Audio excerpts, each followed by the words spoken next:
Second principle. What was the reality of the ascension? The answer. It consisted of the journeying of the person of Muhammad, peace and blessings be upon him, through the degrees of perfection. That is, through the various names and titles he makes manifest in the disposition of creatures, and by showing that special servant of his all the works of his dominicality, through which he displays in the spheres creation and regulation within the sovereignty of his dominicality, and in the levels of the heavens within those spheres, each of which is the means to a seat of dominicality and centre for the disposal of power. Allah Almighty made that servant both embrace all human perfections and display all the divine manifestations and view all the levels of the universe, and the herald of the sovereignty of dominicality and the proclaimer of those things pleasing to Allah, and the solver of the talisman of the universe. And so that he could do this, he mounted him on Barak, caused him to flash through the heavens like lightning, traversing all levels. Observe divine dominicality from mansion to mansion like the moon, and from sphere to sphere, and showing him each of the prophets, his brothers, whose abodes are in the heavens of those spheres. He raised him to the station of a distance of 2 bow lengths, and displayed to him his oneness and his word and the vision of himself. This exalted truth may be examined through the telescope of 2 comparisons.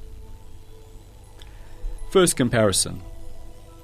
As is explained in the 24th word, a king has different titles in the different spheres and offices of his government, different qualities and attributes in the classes of his subjects, and different names and marks in the degrees of his sovereignty. For example, he is wise judge in the judiciary, sovereign in the civil service, commander-in-chief in the army, caliph in the learned establishment, and so on. It is the same with the rest of his names and titles. In each sphere he has a seat or chair which has the meaning of a throne. The single king may be able to have 1,000 names and titles in those spheres of sovereignty and levels of government. He may have 1,000 thrones of sovereignty, one within the other. It is as if the ruler is present and knowing in every sphere through his corporate personality and through his telephone, and sees and is seen in every class through his law, regulation, representatives, and administers and observes from behind the veil in every level through his command, knowledge and power, and has a different centre and headquarters in every sphere. His decrees are all different from one another, and his levels are all different from one another. Thus a king such as this may allow a person of his choosing to visit all his different spheres and offices, and may show him the imperial dominion and sovereign commands special to each. He may cause him to travel from sphere to sphere and from level to level until he brings him to his presence. There he will entrust him with certain universal and general commands concerning all those spheres, and will send him back. Similarly to this comparison, the sustainer of all the worlds, who is the sovereign of pre-eternity and post-eternity, has functions and attributes in the levels of his dominicality, which are all different, but look to one another, and names and signatures in the spheres of his divinity, which are all different, but which appear one within the other, and manifestations and revelations in the performance of his splendid deeds, which are all different, but which resemble each other, and titles in the disposal of his power, which are all different, but which hint of one another, and sacred appearances in the manifestation of his attributes, which are all different, but which all point to each other, and acts of disposal in the manifestation of his actions, which are all different, but complete one another.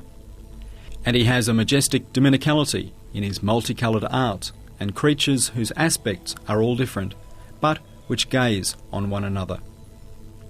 As a consequence of this vast mystery, he ordered the universe and arranged it in an amazing and wonderful fashion, with different formations, one over the other, from particles, which are the tiniest level of creatures, to the heavens, and from the first level of the heavens to the sublime throne. Each heaven is like the roof of a different world, a throne for dominicality, a centre for divine disposal. For sure, with regard to divine oneness, all the divine names may be found in those spheres and levels. They are manifested together with the titles.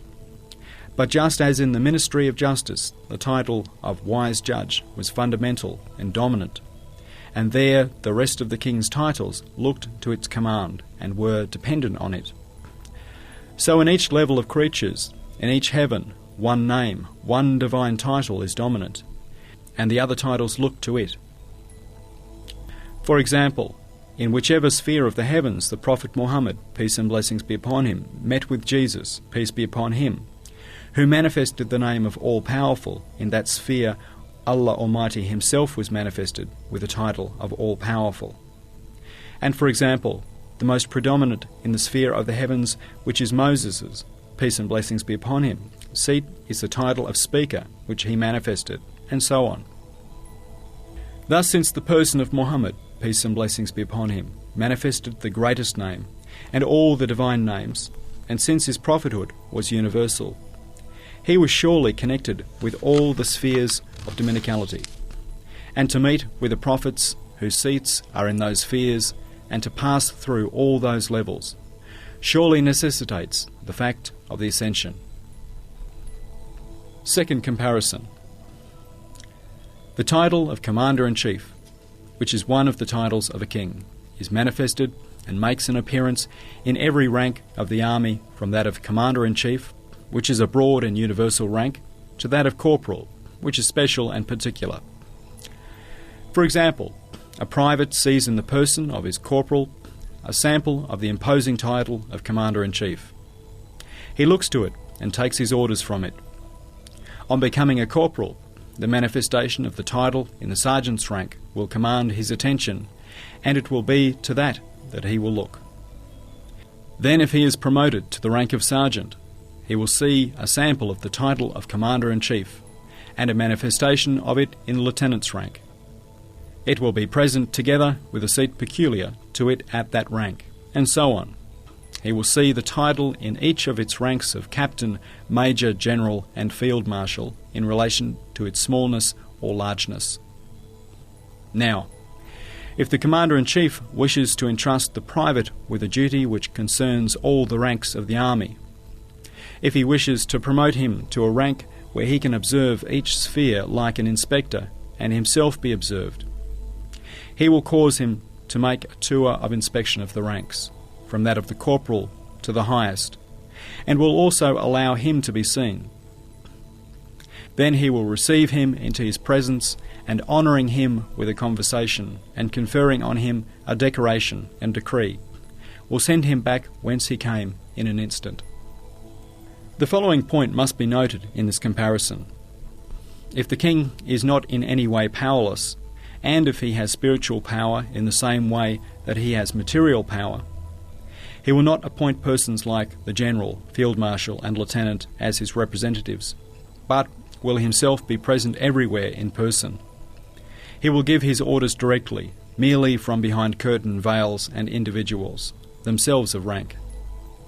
In fact, there are narrations relating that certain kings who were saints of the highest level executed their affairs in many spheres in the form of different individuals. As far as the truth we looked at in this comparison is concerned, since the Commander-in-Chief was in no way impotent, the order and command came directly from him in every sphere. Affairs were executed through his command, will, and power. Like this comparison, the commands and authoritative functions of the sovereign of pre-eternity and post-eternity, who is the ruler of the heavens and the earth, owner of the command, Kun feyekun, be, and it is, and the absolute commander are in force in all the levels of the creatures, and are conformed to with perfect obedience and order. Each appears as a sphere of dominicality, a level of rulership in the levels of creatures and classes of beings, which stretch from particles to planets, and from flies to the heavens, and which, great and small, particular and universal, are all different, but are such that they look one to the other. Now the way to understand the exalted aims and mighty results of the entire universe, and to see all the different duties of worship, of all its levels, and through observing the sovereignty of dominicality of the One of grandeur and the splendour of his rule, to understand what is pleasing to him, and to be the herald of his sovereignty, is to make a journey through all those levels and spheres until the sublime throne, which is the title of the greatest sphere, is reached, until the distance of 2 bow lengths. It is to meet there with the all-glorious and beauteous one, and this journey is the reality of the ascension. Like ordinary human beings travel in the mind with the speed of imagination, the saints journeyed in the heart with the speed of lightning. Like angels, which are luminous bodies, circulate with the speed of spirit from the throne to the earth and from the earth to the throne. And like the people of paradise will rise to paradise from the resurrection with the speed of Barak through a distance greater than 500 years. Of a certainty the body of Muhammad, peace and blessings be upon him, went together with his elevated spirit as far as the divine throne. For the body of Muhammad, peace and blessings be upon him, was the treasury of the faculties of the spirit of Muhammad, peace and blessings be upon him, and the means for the performance of its duties, which is light and has characteristics of light, is subtler than the hearts of the saints, more insubstantial than the spirits of the dead, and the bodies of the angels, and more ethereal than the astral bodies and subtle bodies. Now we consider the atheist who is listening. It comes to mind that he would think of saying, I do not recognize Allah, and I do not know the Prophet, peace and blessings be upon him. How should I believe in the ascension? To which we would reply as follows. Since the universe and beings exist, and within them are acts and creation, and since an orderly act cannot occur without an author, a meaningful book cannot be without a scribe, and a skilful embroidery be without an embroiderer, the purposeful acts which fill the universe surely have an author, and the meaningful letters and amazing embroideries which cover the face of the earth, and are renewed from season to season, have a scribe and an embroiderer. And since 2 governors directing the same matter spoils the order in that matter being spoiled, and since from a fly's wing to the lamps in the heavens there is perfect order, there must be only one governor, one ruler. For the art and wisdom in everything is so wonderful, it necessitates that the maker of one thing is powerful over all things, to the extent that he knows every matter. Since this is so, if he was not one, there would have to be gods to the number of beings. These would both be opposed to and similar to one another, and it would therefore be 100,000 times impossible for this wonderful order not to be broken. Furthermore, since, as is self-evidently apparent, at a command the classes of beings are in motion, in a fashion 1,000 times more well-ordered than an army, each group, from the stars, sun and moon, and their motions to the flowers of the almond, displaying the decorations and uniforms the pre-eternal, all-powerful one has conferred on it, and the motion he has determined, 1,000 times more regularly and perfectly than an army.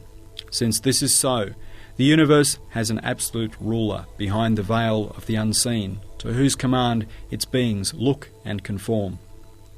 And since according to the testimony of all the wise matters he carries out, and splendid works he displays, the ruler is an all-glorious sovereign, and since according to the bounties he demonstrates, he is a most compassionate sustainer, and according to the beautiful examples of his art which he exhibits, he is a maker who loves his art.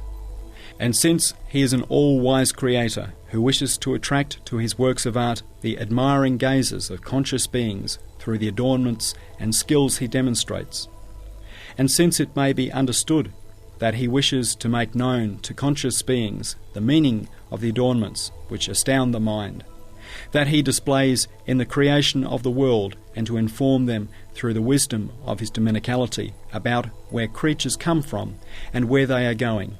Most certainly this all-wise ruler and all-knowing maker wishes to demonstrate his dominicality. And since he wishes to make himself known and loved by conscious creatures through the great many works of benevolence and mercy and wonders of art he displays, he will surely make known to them by means of a herald what he desires of them and what those things are that please him and concern them. Since this is so, he will appoint one of the conscious beings and will proclaim his dominicality through him. He will honour a herald with the proximity of his presence and make him the means of exhibiting the art which he loves. He will appoint one of them as a teacher in order to inform other conscious beings of those exalted aims and to display his perfections. He will certainly appoint a guide so that the talisman contained in the universe and the riddle of dominicality he has concealed within beings will not remain meaningless. And he will appoint a guide who will teach the purposes contained in the beauties of art he displays and publishes as a spectacle for all to gaze on, so that they do not remain useless and vain. Moreover, in order to announce the things that please him to conscious beings, he will raise one of them to a rank above the others, and will inform him of those things and send him to them. Since reality and wisdom require it to be thus, and the one most worthy to perform this duty was the Prophet Muhammad, peace and blessings be upon him, for he actually performed those duties most perfectly, to which fact the world of Islam, which he founded, and the light of Islam, which he showed, are truthful and just witnesses. This necessitates that he should have risen above all the rest of the universe, surpassed all beings, and attained to a rank at which he held a universal, elevated, and all-embracing conversation with the Creator of all beings. In short, since he has formed, arranged, and adorned the vast universe in this way for mighty purposes and sublime aims, such as those mentioned above, and since among beings mankind exists to see this universal dominicality together with all its subtleties, and this supreme divine sovereignty together with all its truths, most certainly that absolute ruler will speak with man. He will inform him of his purposes. Since everyone cannot free themselves from particular, insignificant and lowly matters, and rise to the highest and universal position, and therefore cannot themselves receive the ruler's universal address, certain special individuals from among human beings will be appointed to that duty so that it may be related to in two respects. First, in order to teach human beings, they must be human beings themselves, and in order to be able to receive the address directly, they must be extremely exalted spiritually. Thus, since among those human beings, the one who made known the purposes of the universe's maker most perfectly, disclosed the talisman of the universe and solved the riddle of creation, and who heralded the sublimity of the sovereignty of dominicality in the best way was Muhammad, peace and blessings be upon him. Certainly, of all human beings, he would make a spiritual journey in the form of an ascension, touring the corporal world. He would traverse all the levels to beyond the intermediate world of the divine names, the manifestation of the divine attributes and acts, and the levels of beings, all of which are known as 70,000 veils, and the ascension was this. Again, the following comes to mind. O listener, you are thinking of asking, how should I believe it? What does it mean to traverse a distance of thousands of years to a sustainer who is closer than anything else, and to meet with him after passing through 70,000 veils? To which we reply as follows. Allah Almighty is closer to everything than anything else. But everything is infinitely distant from him. For example, if the sun possessed consciousness and the power of speech, it would be able to converse with you by means of a mirror held in your hand. It would have power of disposal over you as it wished. Indeed, although it would be closer to you than the pupil of your eye, which is like a mirror, you would be approximately 4,000 years distant from it, and could in no way draw closer to it. If you progressed and rose to the position of the moon and came to the point of being face to face with it, you would still only be able to be a sort of a mirror to it. Similarly, although the all-glorious one, who is the Son of pre-eternity and post-eternity, is closer to everything than anything else, everything is infinitely distant from him. Only one who traverses all beings, rises above particularity, and gradually passes through the thousands of veils in the degrees of universality till he approaches a divine name which encompasses all beings, and then traverses the many degrees beyond it, may be honoured by a sort of divine proximity. For example, a private is far inferior in rank to the commander-in-chief. He looks to his commander through the small sample of his commander's rank he sees in his corporal, at a great distance and beyond many veils, as it were. To gain true proximity to his rank through his corporate personality, the private has to pass through many universal degrees or ranks, like that of lieutenant, captain, and major, whereas the commander-in-chief can be present with the private and seeing in person as well as in meaning through his commands, regulations, view, decree, and knowledge. Since this truth has been proved decisively in the 16th word, we deem that sufficient and cut short the discussion here.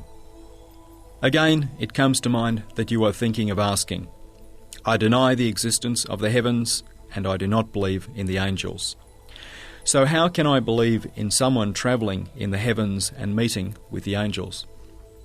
Yes, of course, it is difficult to demonstrate something and convince someone like you over whose eyes a veil has been drawn, and who sees only what is immediately apparent to them. But the truth is so brilliant that even the blind can see it. So we also say what is unanimously agreed, that the depths of space are full of matter called ether. Subtle energies like light, electricity, and heat point to the existence of some subtle matter which fills space. For just as fruits clearly demonstrate the existence of the tree that bore them, flowers their flower bed, shoots their seed bed, and fishes the sea, the stars also thrust before the mind's eye the necessary existence of their source, seed bed, sea, and flower bed. Since there are different formations in the world above us, and different rules are seen to be in force under different conditions, the heavens, which are the source of those rules, also differ. And since, just as in man, there are immaterial faculties apart from his body, like the mind, heart, spirit, imagination, and memory, certainly in the world, which is the macroanthropos, and in the universe, which is the tree of which man is the fruit, there are other worlds apart from the corporal world. Moreover, there are heavens to each world, from the world of the earth to the world of paradise. As far as the angels are concerned, we say this: on the globe of the earth, which is medium-sized among the planets and insignificant and dense among the stars, animate and conscious beings, the most valuable and luminous among beings, are found in countless numbers.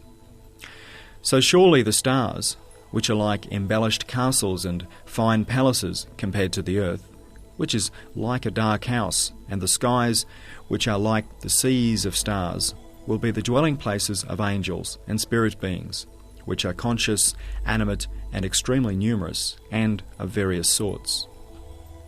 In my commentary on the Holy Quran, called Ishratil Ijaz, Signs of Miraculousness, both the existence and plurality of the heavens have been proved conclusively in the section on the verse ثم استوى إلى السماء فسواهن سبع سماوات. Then he applied his design to the heavens and fashioned them into 7 heavens.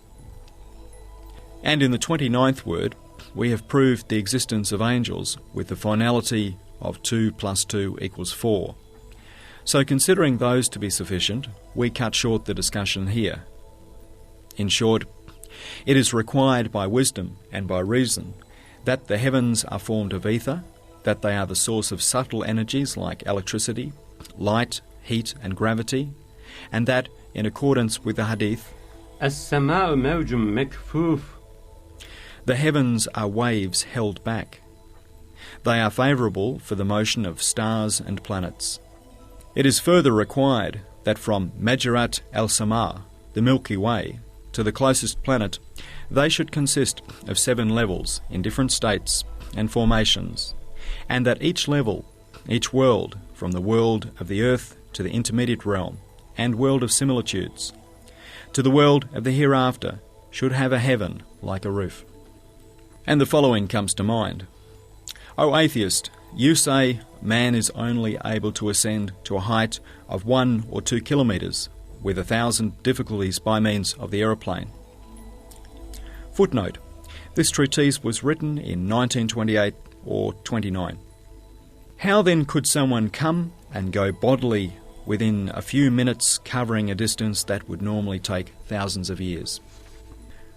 To which we reply, according to your science, in its annual rotation, a heavy body like the Earth cuts a distance of approximately 188 hours in 1 minute. In 1 year, it covers a distance of approximately 25,000 years. Should an all-powerful and glorious one, then, who causes its regular motion and revolves it like a stone in a sling, be unable to convey a human being to his throne? Should a wisdom that causes the body of the earth, which is extremely heavy, to travel around the sun through a dominical law known as the sun's gravity, like a Mevlevi dervish, be unable to raise a human body to the throne of the All-Merciful One, like lightning through the gravity of that All-Merciful One's mercy and the attraction of the pre-eternal Sun's love? Again, it comes to mind that you would say, all right, so he could ascend there, but why did he and why should he? Would it not have been enough if he had gone just in heart and spirit like the saints? To which we would reply, since the all-glorious Maker wished to display his wondrous signs which lie in both the outer aspects of things and in their aspects that look directly to himself, and to make the workshops and the sources of the universe's spectacles to be gazed upon, and to point out the results of man's actions in the hereafter, it was necessary to take together with his heart and spirit, as far as his throne, Muhammad, peace and blessings be upon him's eyes, which were like the key to the world of visible objects, and his ears, which perceived the signs in the world of sound. Furthermore, it is required by wisdom and reason that the all-glorious Maker should have taken as far as his throne his blessed body, which was like the machine of his spirit, comprising different members and components, by means of which be performed his duties. Just as in paradise divine wisdom makes the body accompany the spirit, because it is the body that is the means by which the duties of worship are performed, and the means of innumerable pleasures and pains, so did his blessed body accompany his spirit. Since the body goes to paradise together with the spirit, it is pure wisdom that he should have made the blessed body of Muhammad, peace and blessings be upon him, accompany his self, which ascended to the lote tree of the farthest limit, which is the trunk of the home of paradise. Again, it comes to mind that you would say, according to rational criteria, is it not impossible to traverse a distance of thousands of years in several minutes? To which we would reply, the motion in the different works of the all-glorious Maker's art varies to the utmost degree. For example, it is well known how different are the speeds of light, electricity, spirit, and imagination, and that of sound. And, as has been established by science, the speeds of the motion of different planets are so different that it astounds the mind. How then should the motion at the speed of the spirit of his subtle body, which followed his exalted spirit during the ascension, seem contrary to reason?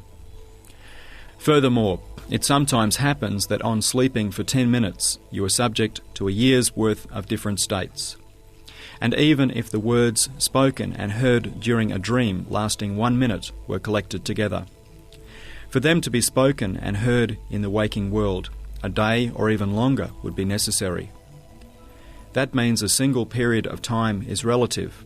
It may seem like 1 day to one person and like a year to another.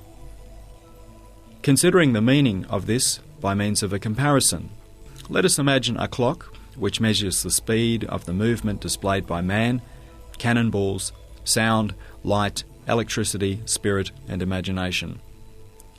The clock has 10 hands. One shows the hours, while another counts the minutes in a sphere 60 times greater. Another hand counts the seconds in a sphere 60 times greater than the previous one. And yet others each count regularly decreasing fractions to 1/10 of a second in vast spheres that regularly increase 60 times. Let us suppose the circles described by the hand counting hours was the size of our clock, so that of the hand counting tenths of a second would have to be the size of the annual orbit of the Earth, or even larger. Now, let us suppose there are two people. One of them is as though mounted on the hour hand and observes according to its motion, while the other is on the hand counting the tenths of a second. There will be an enormous difference, as great as the relation between our clock and the annual orbit of the Earth, as regards the things observed by these two individuals in the same period of time. Thus, since time is like a hue, shade, or ribbon of motion, a rule that is in force in motion is also in force in time. And so, although the things we observe in the period of 1 hour would be equalled in amount by the conscious individual mounted on the hour hand of the clock, like the one mounted on the hand counting tenths of a second, Allah's noble messenger, peace and blessings be upon him, mounted Barak of divine assistance, and in the same space of time, in that specified hour, like lightning traversed the entire sphere of contingency, saw the wonders of the outer aspects of things, and the aspects which look to their Creator, ascended to the point of the sphere of necessity, was honoured with divine conversation, and favoured with the vision of divine beauty, received his decree, and returned to his duty. It was possible for this to happen, and it did happen. And again it comes to mind that you would say, yes, so it could happen, it is possible, but everything possible does not occur, does it? Is there anything else similar to this so that it can be accepted? How can the occurrence of something to which there are no similar cases be posited through only probability? To which we would reply, there are so many similar cases to it that they cannot be enumerated. For example, anyone who possesses sight can ascend with his eyes from the ground to the planet Neptune in a second. Anyone who has knowledge can mount the laws of astronomy with his intellect and travel beyond the stars in a minute. Anyone who has belief can, by mounting his thought on the action and pillars of the obligatory prayers, through a sort of ascension, leave the universe behind and go as far as the divine presence. Anyone who sees with his heart, and any saint of perfection can, through his spiritual journeying, traverse in 40 days the divine throne and the sphere of the divine names and attributes. And certain persons even, like Sheikh Gailani and Imam Rabbani, truthfully recorded their spiritual ascensions as far as the throne, which lasted a minute. Furthermore, there is the coming and going of the angels, which are luminous bodies, from the divine throne to the earth, and from the earth to the throne in a short period of time. And the people of paradise ascend to the gardens of paradise from the plain of resurrection in a short space of time. Of course, this many examples demonstrate that it is pure wisdom, completely rational, and an occurrence about which there can be no doubt that the person of Muhammad, peace and blessings be upon him, who is the Lord of all the saints, the leader of all the believers, the head of the people of paradise, and is accepted by all the angels, should have had an ascension, which was the means of spiritual journey. Third principle. What was the wisdom and purpose of the ascension? The answer: the wisdom of the Ascension is so exalted that human thought cannot comprehend it. It is so profound that human thought cannot reach it, and so subtle and fine that the intellect cannot see it by itself. But even if the reality of the instances of wisdom in the Ascension cannot be comprehended, their existence may be made known through certain indications, for example, as follows. In order to demonstrate the light of his unity and the manifestation of his oneness in these levels of multiplicity, the Creator of the universe chose an eminent individual to represent all creatures, and took him by means of an ascension that was like a link from the furthest levels of multiplicity to the source of unity. There, addressing him as representing all conscious beings, he explained to him the divine purposes and made them known through him, and observed through his gaze the beauty of his art and perfection of his numenicality in the mirrors of his creatures, and caused him to observe them. Moreover, according to the testimony of his works, the Maker of the world possesses infinite beauty and perfection. The two of them, both beauty and perfection, are loved for themselves. Since this is so, the possessor of that beauty and perfection has an infinite love for them, and his infinite love is manifested in many different ways in his works of art. He loves his works of art because he sees his beauty and perfection within them. The most lovable and elevated among the works of art are animate beings. The most lovable and elevated among animate beings are conscious beings. And by reason of their comprehensiveness, the most lovable among conscious beings are to be found among human beings. The most lovable individual among human beings is the one who has most fully developed his potentiality and displayed the samples within it of the perfections manifested in all creatures and spread among them. Thus, in order to see at one point and in one mirror all the varieties of his love spread through all creatures, and to display through the mystery of his oneness all the varieties of his beauty, the Maker of beings will take a person who is at the degree of a being a luminous fruit of the tree of creation, and whose heart is like a seed containing the essential truths of that tree, and will demonstrate the belovedness of that individual, who represents the universe through an ascension that is like a thread linking the seed, which is the origin, with the fruit, which is the end. He will draw himself to his presence and honour him with the beauty of the vision of himself. And in order to cause him to spread that sacred state to others, he will favour him with his word and entrust him with his decree. In order to look at this exalted wisdom, we shall observe it through the telescope of two comparisons. First comparison. As is explained in detail in the story comparison in the 11th word, there was an illustrious king who had vast treasuries, and in those treasuries many varieties of jewels were to be found. He had much skill in strange crafts, comprehensive knowledge of innumerable curious arts, and erudition and learning in numberless wondrous sciences. In accordance with the mystery that every possessor of beauty and perfection wants both to see and display his beauty and perfection, of course that skilful king wished to open an exhibition and to set up displays within it in order to reveal to the people the splendour of his sovereignty, so that they might gaze on it, and to manifest both the glitter of his wealth and the wonders of his art and the marvels of his knowledge. In this way he might observe his own transcendent beauty and perfection in two respects. The first was so that he himself might see with his own eyes, which were cognizant of reality, while the other was so that he might look through the gaze of others. As a consequence of this wisdom, he began to build a huge and splendid palace. It was magnificently divided into apartments and mansions. He adorned it with every sort of bejewelled treasure from his coffers, and decorated it with the finest and most gorgeous arts of his own handiwork. He ordered it with the greatest refinements of his knowledge and science. He decked it out and completed it with the miraculous works of his learning. Next, he spread tables with the varieties.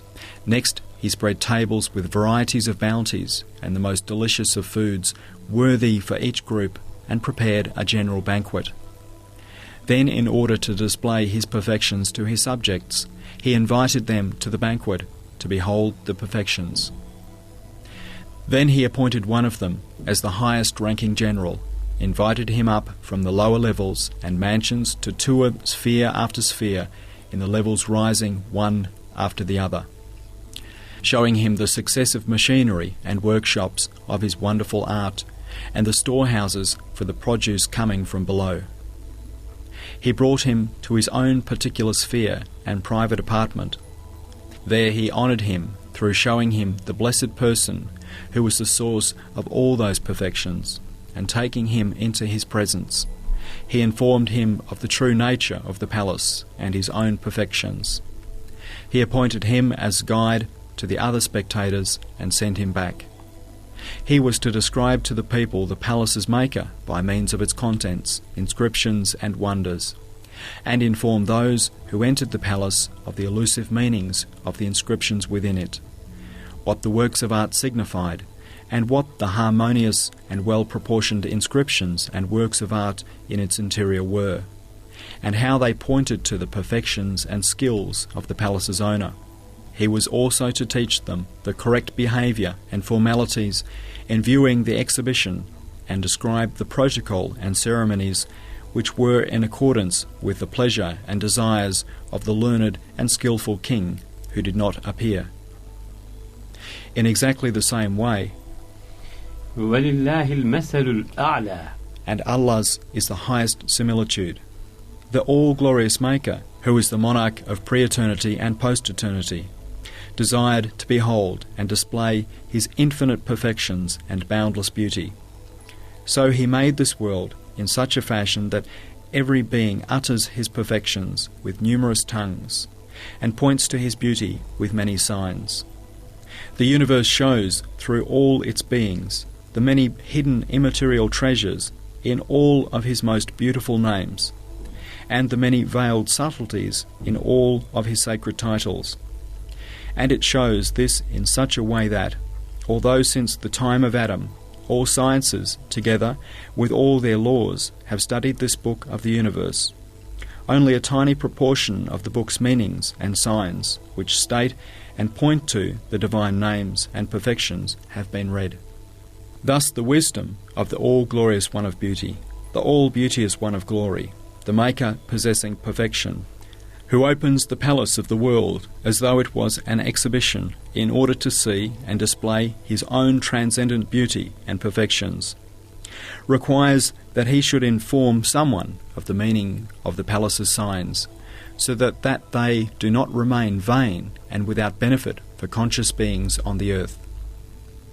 His wisdom requires that he should cause one of them to travel in the higher worlds, which are the sources of the wonders in the palace of the treasuries of their results, that he should elevate him above all others, honour him with his close presence, and cause him to tour the worlds of the hereafter, and entrust him with numerous duties, such as teacher to all his servants, herald of the sovereignty of his dominicality, announcer of those things pleasing to himself, and expounder of the signs of creation in the palace of the world, that he should mark out his preeminence by conferring on him the decorations of miracles, and should make known through a decree like the Quran that that person is the truthful personal interpreter of the All-Glorious One. Thus, by way of example, we have demonstrated through the telescope of this comparison one or two of the many instances of wisdom in the Ascension. Others may be thought of in the same way. Second comparison. If a knowledgeable and skillful person was to compose and write a miraculous book, and on all the book's pages were as many truths as would fill 100 books, and in all its lines as many subtle meanings as would fill 100 pages, and in all its words as many truths as would fill 100 lines, and in all its letters as many meanings as would fill 100 words, and if all the meanings and truths of the book were to look to and point to the transcendent perfections of its miracle-displaying writer, he most certainly would not leave such an inexhaustible treasury closed and thus worthless. He would surely teach it to others, so that such a valuable book would not remain meaningless and vain, and his own hidden perfections would become apparent and find their perfection, and his transcendent beauty be seen, and so that he too should be pleased, and that he should make himself loved. Moreover, he would cause someone to go through that wonderful book from the first page to the last, and teach him all its meanings and truths, so that the person would then teach them to others. In exactly the same way, in order to display his perfections, his beauty, and the truths of his names, the pre-eternal inscriber has written the universe in such a way that all beings set forth and state his infinite perfections, names and attributes, together with their innumerable facets and aspects. Of course, if a book's meaning remains unknown, its value is reduced to nothing. However, a book like the universe, every word of which contains thousands of meanings, cannot lose its value or be made to do so. Since this is so, the book's writer will certainly make it known and explain a part of it to each group according to their capacity. He will instruct in all the contents of the book the individual who has the most extensive and comprehensive view, the most universal consciousness, and the greatest ability. Wisdom requires that he should take the individual on a lofty journey in order to teach him all the contents of such a book and its universal truths. That is, he should cause him to travel from the furthest extreme of the levels of multiplicity, which is the first page, to the sphere of divine oneness, which is the final page.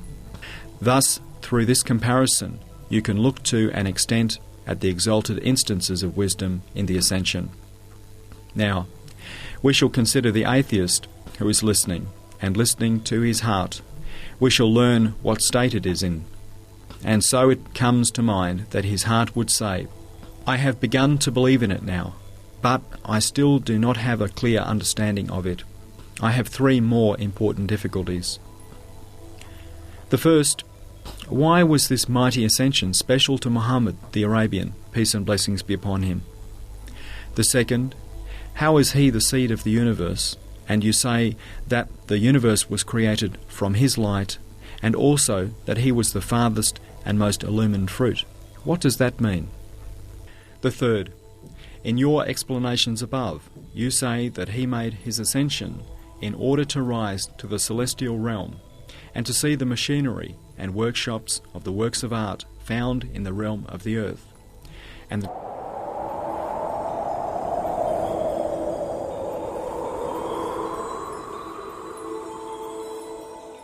Fourth principle. What are the fruits and benefits of the Ascension? The answer. We shall mention only 5, by way of example of the more than 500 fruits of the Ascension, which has the meaning of the tree of tuber. First fruit. This fruit has brought to the universe and mankind a treasury, a gift of pre-eternal and post-eternal light, which is to see with the eyes of the truths of the pillars of belief, and to behold the angels, paradise, the hereafter, and even the all-glorious one. It raises the universe from an imaginary state of wretchedness, transitoriness, and disorder, and through that light and fruit, shows its reality, which is its consisting of sacred missives of the eternally besought one, and being a beautiful mirror to the beauty of divine oneness. It has made happy and pleased the universe and all conscious beings. Furthermore, through this light and sacred fruit, it shows that man is not merely bewildered, wretched, impotent, impoverished, with endless needs and innumerable enemies, ephemeral and impermanent, which is like the state of misguidance. It shows man in his true form of being a miracle of the eternally besought one's power on the most excellent of patterns, a comprehensive copy of the eternally besought one's missives, an addressee of the pre-eternal and post-eternal monarch, the special bondsman, the admirer and friend of his perfections, the lover bewildered at his beauty, and a beloved guest appointed to eternal paradise. It has filled all human beings who are true human beings with infinite joy and infinite longing. Second fruit. This fruit has brought to jinn and mankind as a gift the fundamentals of Islam, and first and foremost the prescribed prayers, which constitute those things pleasing to the Sustainer, the ruler of pre-eternity and post-eternity, who is the maker of beings, owner of the universe and sustainer of all the worlds. To discover the things that please him brings such happiness it cannot be described. For how eager is everyone to find out from a distance the desires of a powerful benefactor or generous king, and if they find out, how delighted they are. They say longingly, "If only there was some means by which I could communicate with that personage directly. If only I could learn what he wants of me. If only I knew what would please him, that I could do." Man then should understand just how necessary it is to be desirous and eager to discover the wishes and pleasure of the ruler of pre-eternity and post-eternity. For all beings are in the grasp of his power, and the beauty and perfections to be found in all beings are but pale shadows in relation to his beauty and perfection. And being needy for him in innumerable ways, man constantly receives countless numbers of his bounties.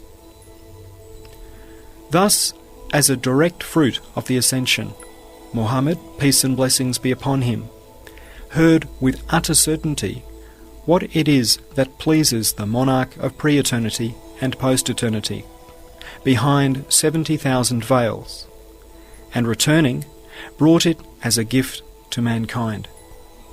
Indeed, how curious is man to learn the conditions on the moon. If someone was to go there and return bringing news of it, both what self-sacrifice he would display, and if he was to understand the conditions there, how he would be overcome by wonder and curiosity. But the moon is merely touring in the domain of a lord of such dominion that it encircles the globe of the earth like a fly, and the globe flies round the sun like a moth, while the sun is one lamp among thousands, and is just a candle in a guest house of that glorious Lord of all dominion. Thus Muhammad, peace and blessings be upon him, saw the works and wonders of art and treasuries of mercy in the everlasting realm of this all-glorious one, and he returned and informed mankind. And so, if mankind does not listen to him with complete wonder, curiosity and love, you can understand how contrary to reason and wisdom is their attitude. Third fruit.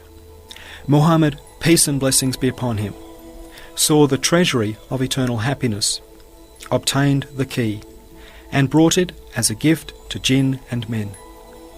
Yes, through the ascension, he saw paradise with his own eyes and witnessed the eternal manifestations of the all-glorious and merciful one's mercy.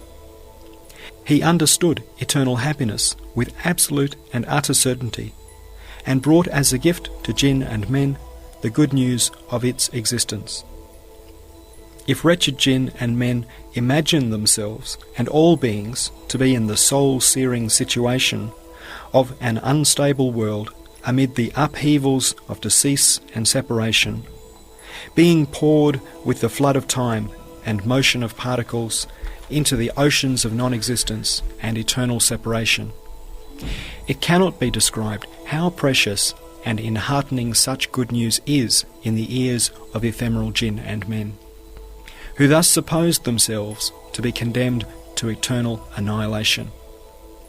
If, at the moment he is to be executed and sent to non-existence, a man is pardoned and given a palace in proximity to the king, what great joy this would cause him.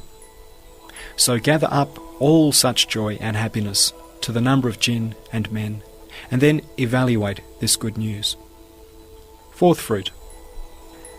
Just as he himself sampled the fruit of the vision of divine beauty, so did he bring to jinn and men the gift of this fruit, being attainable by all believers. You may understand from the following how delightful, pleasing, and exquisite a fruit this is. Everyone of fine perception loves one who possesses beauty and perfection and is benevolent, and his love increases proportionately to their degrees.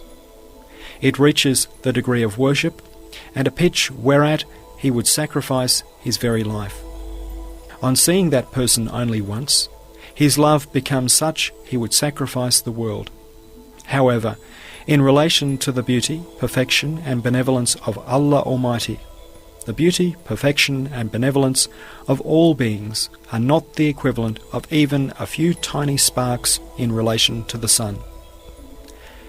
That is to say, if you are a true human being, you may understand how delightful and fine a fruit it is, and what happiness and joy it brings to receive in eternal happiness the vision of the all-glorious One of perfection, who is worthy of boundless love, infinite longing, and being gazed upon eternally. Fifth fruit. Man's being the precious fruit of the universe, and the petted beloved of the Maker of the universe, was understood through the Ascension, and he brought this fruit to jinn and men. This fruit raises man, an insignificant creature, a weak animal, an impotent conscious being, to an elevated rank of pride above all beings in the universe. It gives man indescribable pleasure and joyful happiness. For if it is said to an ordinary private, "You have been promoted to the rank of field marshal," how delighted he would be. But wretched man is an ephemeral, impotent, rational animal, who constantly suffers the blows of decease and separation. If then he is told that not only will he make excursions and tours with the speed of imagination and breadth of the spirit in an eternal, never-ending paradise within the mercy of an all-compassionate and generous merciful one, and journey in the mind in accordance with all the desires of his heart, in both the outer dimensions of things and those dimensions that look directly to their Creator, but that he will also behold the vision of divine beauty in eternal happiness. You can imagine what a profound joy and true happiness a human being who has not fallen from the level of humanity would feel in his heart. Now we say to our listener, tear off the shirt of atheism and throw it away. Listen with believing ears. Look with Muslim eyes. We shall show you through two short comparisons the great value in one or two further fruits. For example, you and I are together in a certain country. We see that everything is hostile to us and to each other, and is strange to us. Everywhere is full of ghastly corpses. The sounds to be heard are the weeping of orphans and the lamentations of the oppressed. So if someone appears when we are in that situation, bringing good news from the king of the country, by which those of his subjects who were strange to us assume the form of friends, and the enemies turn into brothers, and the ghastly corpses are seen to be worshipping and praising and glorifying in deep humility and submission. And if the piteous weeping becomes praise and exultation, and cries of "Long live the King," and the deaths and plunder and pillage are transformed into demobilizations and release from duty, and if we join the general joy to our own joy, you will certainly understand how joyful and happy that news is. Thus, when the beings in the universe are considered with the eye of misguidance, as they were before the light of belief, which is one fruit of the ascension of Muhammad, peace and blessings be upon him, they are seen to be strange, menacing, troublesome, dreadful, terrifying corpses the size of mountains, while the appointed hour is severing people's heads and casting them into the pit of eternal, never-ending nothingness. Although misguidance interprets all the voices as being lamentations occasioned by separation and decease, the truths of the pillars of belief, which are fruits of the ascension, show you that just as beings are brothers and friends to you, and praises and glorifies of the All-Glorious One, so are death and decease a demobilization and discharge from duties. In reality, those voices are all glorifications of Allah. If you wish to study this truth in its entirety, you may refer to the 2nd and 8th words. The second comparison. You and I are in a place resembling a vast desert. There is a sandstorm in the sea of sand, and the night is so black we cannot even see our hands. If suddenly, without friend or protector, hungry and thirsty, we were despairing and giving up hope, a person was to pass through the curtain of blackness and approach us bringing a car as a gift, and if he was to seat us in it, and then instantly install us in a place like paradise, where our future was secure, food and drink ready prepared, and where we had a most kindly and sympathetic protector, you can understand how pleased we would be. Thus, that great desert is the face of this world. The sea of sand consists of beings and wretched man who are tossed around by the force of the flood of time and the motion of particles within events. All human beings see the future with the eye of misguidance, enveloped in terrifying darkness, and their hearts are harrowed with anxiety. They know no one they can make hear their cries for help. They are infinitely hungry, infinitely thirsty. However, when this world is seen in terms of things pleasing to Allah, which is a fruit of the ascension, that is, it is seen to be the guest house of someone exceedingly generous, and human beings are seen to be his guests and officials, and the future to be as delightful as paradise, as sweet as mercy, as shining as eternal happiness, you will understand what a delightful, exquisitely sweet fruit it is. At this point, the one who is listening says, "Never-ending praise and thanks be to Almighty Allah, for I have been saved from atheism and now affirm divine unity. I have attained complete belief. I have gained perfect belief." And we say, brother, we congratulate you. May Almighty Allah allow us the intercession of His most noble messenger. Peace and blessings be upon him. Amen. Allahümme salli ala men şakka bi işaretihil kamer ve nebe'a min esabi'ihil ma'u kel kevser sahibil mi'raci ve ma zâgal basar Seyyidina Muhammedin ve ala alihi ve ashabihi ecma'in min evvelid dünya ila ahiril mahşer. Subhaneke la ilme lena illa ma allamtana inneke entel alimul hakim. Rabbena tekabbel minna inneke entes semi'ul alim. Rabbena la tuâkhizna in nesina ev ahta'na. Rabbena la tuzigh kulubena ba'de iz hedeytena. Rabbena etmim lena nurana veğfir lena inneke ala kulli şeyin kadir. Ve ahiru da'vahum enilhamdülillahi rabbil alemin. O Allah, grant blessings to him at whose sign the moon split, and from whose fingers water flowed forth like the spring of Kevser. The one who made the ascension and whose eye did not waver, our Master Muhammad, and to all his family and companions, from the beginning of the world to the end of the great gathering. All glory be unto you. We have no knowledge save that which you have taught us. Indeed, you are all-knowing, all-wise. O our Sustainer, accept this from us, for indeed you are all-hearing, all-knowing. O our Sustainer, do not take us to task if we forget or unwittingly do wrong. O our Sustainer, let not our hearts swerve from the truth after you have guided us. O our Sustainer, perfect our light for us and grant us forgiveness, for indeed you are powerful over all things.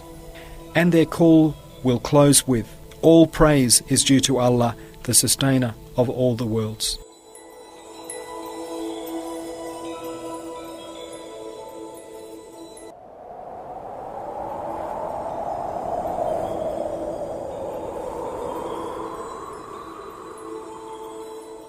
Addendum to the 19th letter and the 31st word.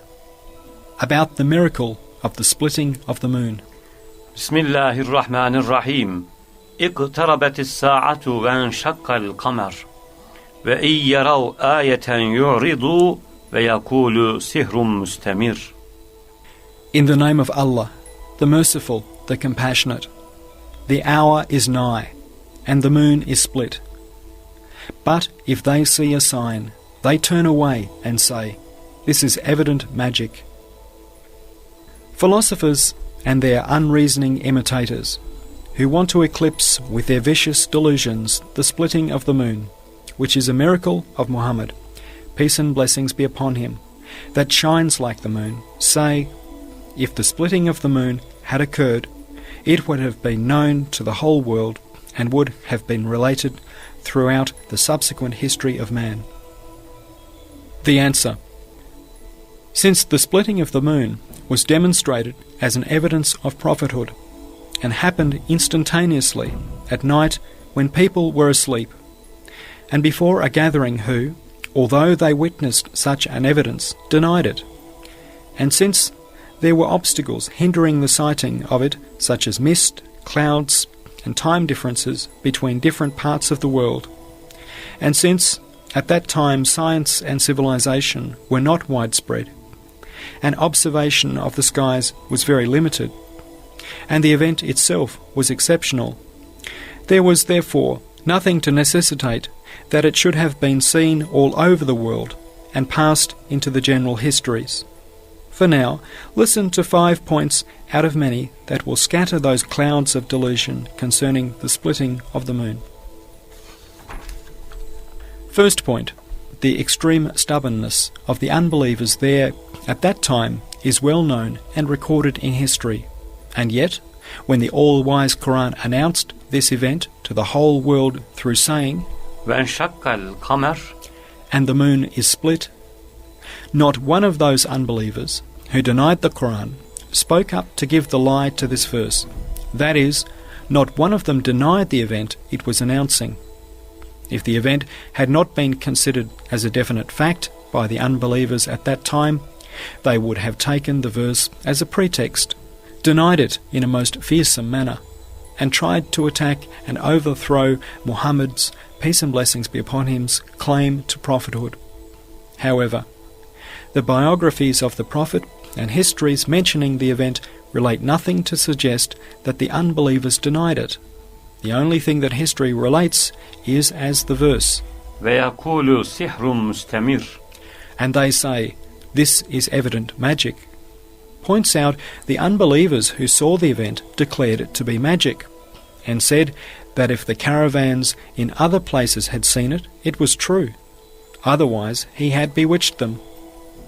The caravans arriving the following morning from Yemen and other places announced that they had seen such a happening. So the unbelievers then said of the pride of all the worlds, peace and blessings be upon him, that Allah forbid. The magic of Abu Talib's orphan had affected the heavens. Second point. The majority of the most illustrious scholars, like Sa'd el-Din Taftazani, declared that, like the Prophet, had satisfied the thirst of a whole army with waters flowing from his fingers, and the whole congregation had heard a dry wooden post against which Muhammad, peace and blessings be upon him, had leant, while delivering the sermon, weep on being separated from him. The splitting of the moon too was mutawatir, that is, had been transmitted by numerous authorities. That is to say, these events had been passed down from group to group, forming such a vast congregation that a conspiracy to lie would have been impossible. Like the appearance of the famous Halley's Comet 1,000 years ago had been unanimously reported, and the existence of the island of Ceylon was certain due to unanimous reports, although we had not seen it. And so is it unreasonable to foster baseless doubts in such certain witnessed matters. It is enough that they are not impossible, and as for the splitting of the moon, it is quite as possible as a mountain splitting with a volcanic eruption. The third point. Miracles are for proving claims to prophethood, and for convincing those who deny those claims. They are not for compelling people to believe. Therefore, miracles have to be manifested to those who hear claims to prophethood at a degree that will persuade them, just as it would be contrary to the all-wise and glorious one's wisdom to display them all over the world, or in so self-evident a manner that all would be compelled to believe. So would it also be contrary to the mystery of man's accountability. For this accountability requires opening the door to the reason and not removing the power of choice. If the all-wise Creator had left the moon split for 1 or 2 hours in order to show it to the whole world as the philosophers wished, and it had been recorded in all the general histories of man, then it would have been like all other occurrences in the heavens and would not have been an evidence to Muhammad's, peace and blessings be upon him, claim to prophethood, nor been special to his messengership, or else it would have been such a self-evident miracle that it would have negated the power of choice, a part of man's reason, compelling it to accept it willy-nilly. It would have had to assent to his prophethood. Someone with a coal-like spirit like Abu Jahl would have remained at the same level as someone with a diamond-like spirit like Abu Bakr the Voracious. The mystery of man's accountability would have been lost. It was due to this mystery that, being both instantaneous and at night time and at a time of sleep, and time differences, mist and cloud and other obstacles concealing it, it was not shown to the whole world and did not pass into the histories. Fourth point. Since this event occurred instantaneously at night, while everyone was sleeping, of course it was not seen all over the world. Even if some people had seen it, they would not have believed their eyes, and even if it had made them believe, such a significant event would not have become a permanent source for future histories through isolated individual reports. In some books it is written that after the moon split into 2 halves it fell to earth, but voracious scholars have rejected such additions, saying that they were perhaps added by dissemblers, with the intention of reducing to nothing the value of this evident miracle. And for example, just as the time in England and Spain, which were enveloped in mists of ignorance, would have been just after sunset, in America daytime, and in China and Japan morning, so too in other places there would have been other obstacles preventing it being seen. Now consider these unreasoning objectors who say that the histories of people like the English, Chinese, Japanese and Americans do not mention it, and that therefore it did not occur. 1,000 curses be on the heads of those who toady to Europe and repeat such things. Fifth point. The splitting of the moon happened neither of its own accord in consequence of certain causes, nor as a result of chance, nor was it a natural event that occurred through the ordinary laws of nature.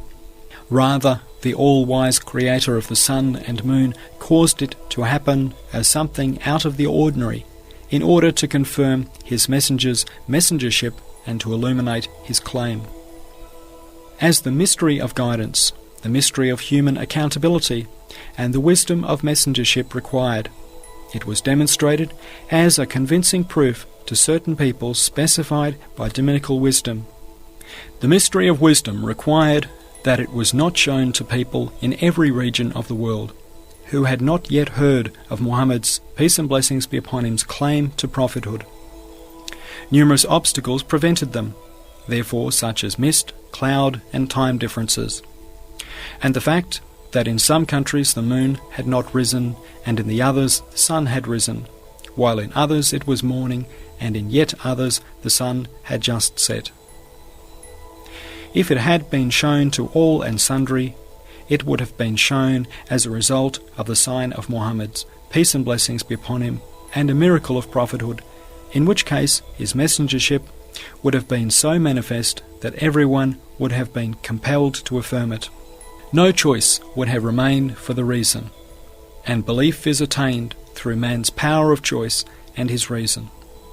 The mystery of human accountability would have gone for nothing, and if it had been shown merely as an occurrence in the heavens, its connection with Muhammad's, peace and blessings be upon him, messengership would have been severed, and it would have attained no peculiarity to him. To conclude, there is no longer any doubt concerning the possibility that the splitting of the moon occurred. It has been proved decisively, and now we shall mention 6 of the many evidences pointing to its occurrence. Footnote: that is to say, there are 6 proofs concerning the event in the form of a 6-fold consensus. Unfortunately, the explanation of them is brief, although they deserve more. The concurrence of the companions of the Prophet, who were all men of justice, on its occurrence. Their agreement in expounding the verse, وَانْشَقَّ الْقَمَرِ, and the moon is split, of all exacting commentators on the Quran. The fact that, relying on numerous different chains of authorities and lines of transmission, all the scholars of prophetic hadiths and transmitters of the sound narrations narrated the event. The testimony of all the saints and the veracious ones who receive inspiration and uncover the mysteries of the creation. The confirmation of learned scholars and theologians whose ways differ greatly from one another. The fact that the community of Muhammad, peace and blessings be upon him, accepted its occurrence, which on an established principle never agrees upon error. These 6 evidences prove the splitting of the moon as clearly as the sun. Conclusion. Up to here, this addendum has been in the name of establishing the truth, and for the sake of silencing those enemies who deny it. Its concluding sentences will now be in the name of the truth and for the sake of belief. Indeed, establishing the truth spoke as above, now the truth speaks. The seal of the office of prophethood, who was the luminous moon of its heaven, proved his sainthood through his ascension. This was the greatest wonder and supreme miracle of sainthood, achieved through his worship, which was so elevated as to make him Allah's beloved. That is to say, by travelling with his earthly body through the heavens, his superiority and his being Allah's beloved were demonstrated to the dwellers of the heavens and inhabitants of the lofty worlds. So too, through the moon, which is bound to the earth and suspended in the heavens, being split into 2 halves at the sign of an inhabitant of the earth, a miracle indicating to that earth dweller's messengership was displayed to the other inhabitants of the earth. Thus the person of Muhammad, peace and blessings be upon him, flew to the very summit of perfections on the 2 luminous wings of messengership and sainthood. Like the 2 luminous unfolded wings of the moon, he ascended to the distance of 2 bow lengths. He became the cause of pride of both inhabitants of the heavens and the inhabitants of the earth.